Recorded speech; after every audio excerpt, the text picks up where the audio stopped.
ಏನು ಈ ಒಂದು ವಿಶೇಷವಾದ ದಿನದಲ್ಲಿ ಈ ಒಂದು ನಾವು ಫಂಕ್ಷನ್ ಇದನ್ನು ನಾವು ಇಟ್ಕೊಂಡಿದ್ದೀವಿ. ಇದಕ್ಕೆ ಮೂಲ ಕಾರಣ ಏನಂದರೆ ನಮ್ಮ ಕೇಂದ್ರ ಮಂತ್ರಿಗಳಾದ ಎಜುಕೇಷನ್ ಮಿನಿಸ್ಟರ್ ಧರ್ಮೇಂದ್ರ ಪ್ರಧಾನ್ ಅವರು ರಾಜೀನಾಮೆ ಕೊಟ್ಟಿದ್ದಾರೆ. ಯಾಕೆ ರಾಜೀನಾಮೆ ಕೊಟ್ಟಿದ್ದಾರೆ?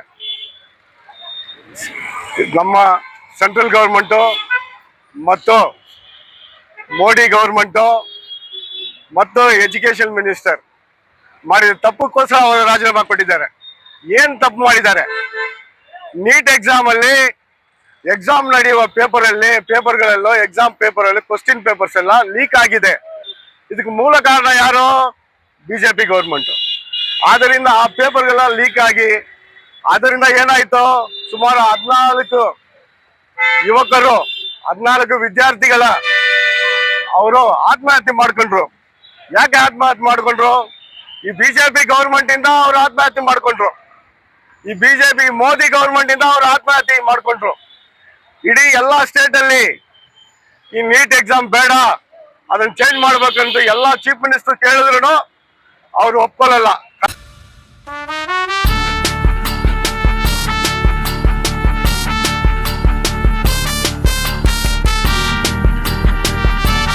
ಕಾರಣ ಏನಿದೆ, ಅವ್ರದ್ದು ಸರ್ವಾಧಿಕಾರ. ಅವ್ರು ಸರ್ವಾಧಿಕಾರ ಮಾಡೋದ್ರಿಂದ ಈ ಗತಿ ಬಂತು ಅವ್ರಿಗೆ. ಏನ್ ಗತಿ ಬಂದ್ರೆ, ನಮ್ಮ ದೇಶದಲ್ಲಿ ಇರುವ ಎಲ್ಲ ಯುವಕರು, ನಮ್ಮ ದೇಶದಲ್ಲಿ ಇರುವ ಎಲ್ಲ ವಿದ್ಯಾರ್ಥಿಗಳು ಸೇರಿ ಏನು ಅವರು ತಪ್ಪು ಮಾಡಿದರೋ, ಏನು ಅವರು ಎಲ್ಲ ವಿದ್ಯಾರ್ಥಿಗಳು ಮೋಸ ಮಾಡಿದರೋ ನೀಟ್ ಎಕ್ಸಾಮ್ ಅಲ್ಲಿ, ಅದರ ಪರವಾಗಿ ಒಂದು ದೊಡ್ಡ ಪ್ರೊಟೆಸ್ಟ್ ಮಾಡಿ ಇಡೀ ನಮ್ಮ ಪ್ರಪಂಚನೇ ಇದನ್ನು ಎದುರು ನೋಡ್ತಾ ಇತ್ತು. ಏನಾಗಿದೆ ಇವತ್ತಿನ ಪರಿಸ್ಥಿತಿಯಲ್ಲಿ ನಮ್ಮ ಎಜುಕೇಶನ್ ಮಿನಿಸ್ಟರ್ ರಾಜೀನಾಮೆ ಮಾಡಿದ್ದಾರೆ. ಇದಕ್ಕೆ ಮೂಲ ಕಾರಣ ಯಾರಂದ್ರೆ ಯುವಕರು, ಇದಕ್ಕೆ ಮೂಲ ಕಾರಣ ಯಾರಂದ್ರೆ ವಿದ್ಯಾರ್ಥಿಗಳು. ಇಡೀ ನಮ್ಮ ದೇಶದಲ್ಲಿ ಒಂದೊಂದು ಗ್ರಾಮದಲ್ಲಿ, ಒಂದೊಂದು ಪಂಚಾಯತ್ ಅಲ್ಲಿ, ಒಂದೊಂದು ವಾರ್ಡ್ ಅಲ್ಲಿ, ಒಂದೊಂದು ನಗರದಲ್ಲಿ, ಒಂದೊಂದು ಮೇನ್ ಏನಾದ್ರು ಎಲ್ಲಾ ಕಡೆನೂ ಈ ದೊಡ್ಡ ಪ್ರೊಟೆಸ್ಟ್ ಮಾಡಿ ಇವತ್ತು ಯಾರು ಪ್ರಾಣ ಕೊಟ್ಟಿದ್ದಾರೆ, ಯಾರು ಆತ್ಮಹತ್ಯೆ ಮಾಡ್ಕೊಂಡ್ರು ಅವ್ರಿಗೆ ಇವಾಗ ಶಾಂತಿ ಸಿಕ್ಕಿದೆ. ಈ ಒಂದು ಒಳ್ಳೆ ಸಮಯದಲ್ಲಿ ನಾನು ಬೇಡಿಕೊಳ್ಳೋದು ಏನಂದ್ರೆ, ಇಂತಹ ಸಮಯದಲ್ಲಿ ಆ ಯುವಕರಿಗೆ, ಆ ವಿದ್ಯಾರ್ಥಿಗಳಿಗೆ ನಮ್ಮ ಅಪೋಸಿಷನ್ ಲೀಡರ್ ರಾಹುಲ್ ಗಾಂಧಿ ಅವರು ಸಾಥ್ ಕೊಟ್ರು. ಅದರಿಂದ ಒಂದು ದೊಡ್ಡ ಪ್ರೊಟೆಸ್ಟ್ ಮಾಡಿ ರಾಜೀವ್ ಗಾಂಧಿಯನ್ನು ಪೊಲೀಸರು ಹೊಡೆದ್ರು. ರಾಹುಲ್ ಗಾಂಧಿಯನ್ನ ಪೊಲೀಸರು ಎತ್ತಾಕಿದ್ರು. ಅಂತ ಒಂದು ಸರ್ವಾಧಿಕಾರ ರಾಜ್ಯ ಮಾಡ್ತಾ ಇದ್ದಾರೆ ಮೋದಿ ಅವರು. ಏನೇ ಇದ್ರೂ ಇದು ನಮ್ಮ ಪಾರ್ಲಿಮೆಂಟ್ ಅಲ್ಲಿ ಮತ್ತು ರಾಜ್ಯಸಭಾ ಮತ್ತು ಲೋಕಸಭೆಯಲ್ಲಿ ನಮ್ಮ ಕಾಂಗ್ರೆಸ್ ಪಕ್ಷದ ನಾಯಕರಾದ ನಮ್ಮ ಮಲ್ಲಿಕಾರ್ಜುನ್ ಖರ್ಗೆ ಅವರು ಮೊನ್ನೆ ಎಲ್ಲ ಒಂದು ದೊಡ್ಡ ಡಿಬೇಟ್ ಆಯ್ತು. ನಮ್ಮ ರಾಹುಲ್ ಗಾಂಧಿ ಅವರು ತುಂಬಾ ಚೆನ್ನಾಗಿ ಎಲ್ಲ ಇಡೀ ಒಂದು ಏನು ರಾಜ್ಯಸಭೆ, ಏನು ಇದು ಪಾರ್ಲಿಮೆಂಟು ಎಲ್ಲ ನೋಡ್ತಾ ಇತ್ತು. ಅಂತ ಒಂದು ದೊಡ್ಡ ಗಲಾಟೆಗಳು ಮಾಡಿ ಇವತ್ತು ನಮ್ಮ ಧರ್ಮೇಂದ್ರ ಪ್ರಧಾನ್ ಅವರು ರಾಜೀನಾಮೆ ಕೊಟ್ಟಿದ್ದಾರೆ.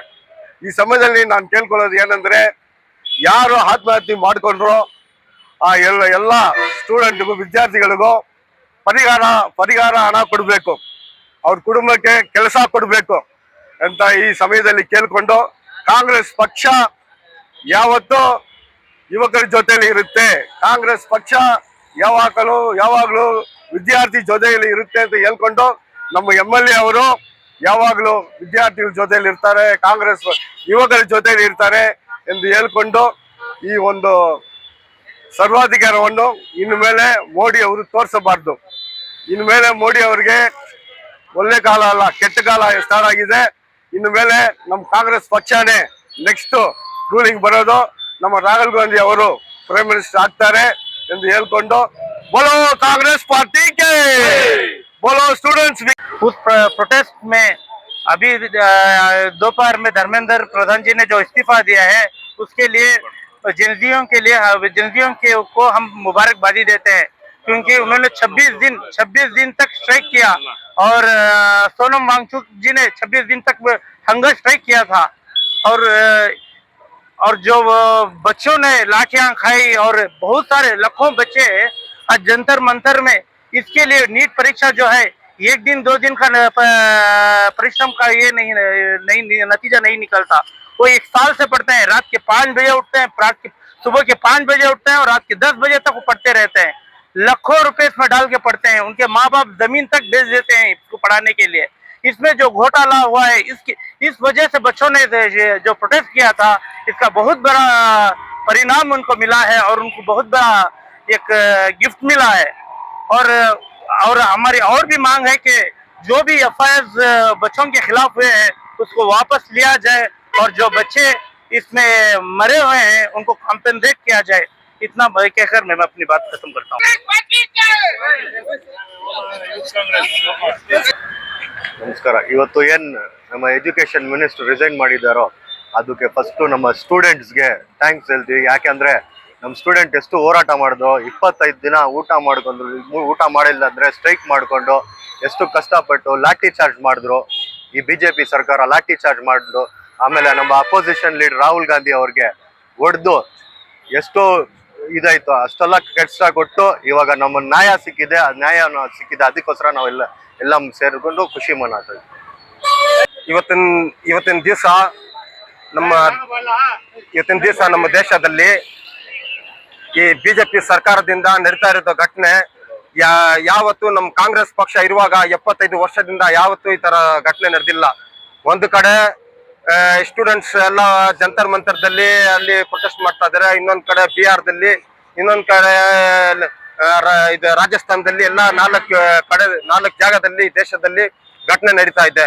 ನಮ್ಮ ಪ್ರೈಮ್ ಮಿನಿಸ್ಟರ್ ಮೋದಿಜಿ ಅವರು ಒಂದು ಮಾತನ್ನ ಈ ಬಗ್ಗೆ ಕೇಳಿಲ್ಲ. 25 ದಿವಸದಿಂದ ಅವರು ಸೋನಂ ವಾಂಗ್ಚುಕ್ ಅವರು ಲದ್ದಾಖ್ ಕಾಶ್ಮೀರಿಂದ ಬಂದು ಇಲ್ಲಿ ಊಟ ಇಲ್ಲದೆ ಸತ್ಯಾಗ್ರಹ ಮಾಡ್ಕೊಂಡು ಅವ್ರು ಕೂತ್ಕೊಂಡಿದ್ದಾರೆ. ಅವ್ರಿಗೆ ನಾವು ಫಸ್ಟ್ ಅವ್ರಿಗೆ ಸಲ್ಯೂಟ್ ಹೇಳ್ಬೇಕು ನಾವು ಸೋನಂ ವಾಂಗ್ಚುಕ್ಗೆ. ಆಮೇಲೆ ಕಾಕ್ರೋಚ್ ಪಾರ್ಟಿ ಅವರೆಲ್ಲ ಬೆಂಬಲ ಕೊಟ್ಟು ಅದರಲ್ಲಿ ನಮ್ಮ ಆಮ್ ಆದ್ಮಿ ಪಾರ್ಟಿ, ರಾಹುಲ್ ಗಾಂಧೀಜಿ, ನಮ್ಮ ಕಾಂಗ್ರೆಸ್ ಪಾರ್ಟಿ, ಮಲ್ಲಿಕಾರ್ಜುನ ಖರ್ಗೆ ಅವರು, ನಮ್ಮ ಕರ್ನಾಟಕ ರಾಜ್ಯ chief minister DK Shivakumar G ಅವರೆಲ್ಲ ಹೋಗಿ ಅವ್ರಿಗೆಲ್ಲ ಬೆಂಬಲ ಕೊಟ್ಟು ಇವತ್ತು ಬಂದ್ಬಿಟ್ಟು ನಮ್ಗೆ ಇವತ್ತು ಒಂದು ಪರಿಹಾರ ಸಿಕ್ಕಿದೆ. ಎಜುಕೇಶನ್ ಮಿನಿಸ್ಟರ್ ಅವರು ಇವತ್ತು ರಾಜೀನಾಮೆ ಕೊಟ್ಟಿದ್ದಾರೆ. ಇದು ನಮ್ಮ ದೇಶಕ್ಕೆ ತುಂಬಾ ಇದು ಸ್ಟೂಡೆಂಟ್ಸ್ಗೆ ಒಂದು ಬೆಂಬಲ ಸಿಕ್ಕಿದೆ.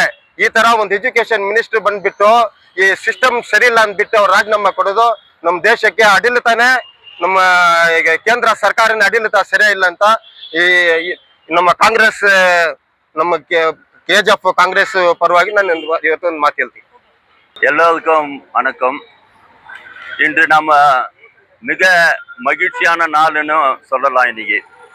ஏனென்றால் முதல்ல இன்னைக்கு இந்த நீட் தேர்வை எதிர்த்து CJP காக்ரோச் ஜனதா பார்ட்டி போராட்டம் துவங்கினார்கள். அதில் மாணவர்களும் இணைந்து கொண்டு மிகப்பெரிய போராட்டம் டெல்லியில் நடைபெற்றது.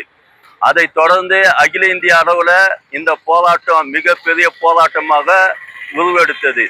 இந்த போராட்டத்தில் மாணவர்களுடைய கோரிக்கை மத்திய கல்வி அமைச்சர் ராஜினாமா செய்ய வேண்டும் என்பது முதல் கோரிக்கை. இரண்டாவது, மரணம் அடைந்த மாணவர்களுக்கு நஷ்ட ஈடு தர வேண்டும். மூன்றாவதாக நீட்டை ஒழிக்க வேண்டும், நீட் தேர்வை ஒழிக்க வேண்டும் என்பது. இதில் அவர்கள் முதன்மையாக மத்திய கல்வி அமைச்சர் ராஜினாமா செய்து வெற்றி கண்டுள்ளார்கள். அவர்களோடு நமது தலைவர், அகில இந்திய தலைவர் ராகுல் காந்தி அவர்கள் அந்த போராட்டத்தில் கலந்து கொண்டு ரத்தம் சிந்தியுள்ளார். அவர் ரத்தம் சிந்தி போலீசாருடன் போராடி அவரை கைது செய்து அவரோடு நம் காங்கிரஸ் எம்பிகளை கைது செய்யப்பட்டு விடுதலை செய்யப்பட்டார்கள். இந்த போராட்டத்தின் வெற்றி இன்று நாம் கொண்டாடி கொண்டிருக்கின்றோம். ஆனால் கல்வி அமைச்சர் மட்டும் ராஜினாமா செய்தது போதாது, உள்துறை அமைச்சரும் ராஜினாமா செய்திருக்க வேண்டும். ஆனால் இது கல்வி அமைச்சர் ராஜினாமா செய்ததே மிகப்பெரிய வெற்றி மாணவர்களுக்கும் அதனோடு சேர்ந்து போராடிய காக்ரோச் ஜனதா பார்ட்டி அவர்களுக்கும் நமது காங்கிரஸ் கட்சி ஆதரவு தெரிவித்த காங்கிரஸ் கட்சிக்கும் மிகப்பெரிய வெற்றி. இந்த வெற்றி தொடரணும். இந்த போராட்டம் பல போராட்டமும் இந்த 12 வருஷம் போராட்டத்துல இதுதான் முதல்ல வெற்றி கண்டுள்ளது. விவசாயிகள் போராட்டம், 3 வேளாண்மை சட்டம், எந்த முடிவும் கிடையாது. அதே போன்று பல போராட்டங்கள்ல எந்த முடிவும் இல்லை.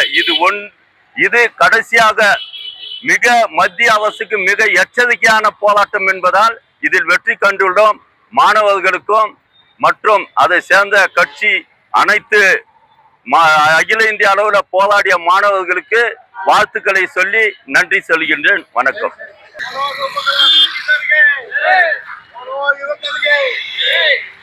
ವಿದ್ಯಾರ್ಥಿಗಳಿಗೆ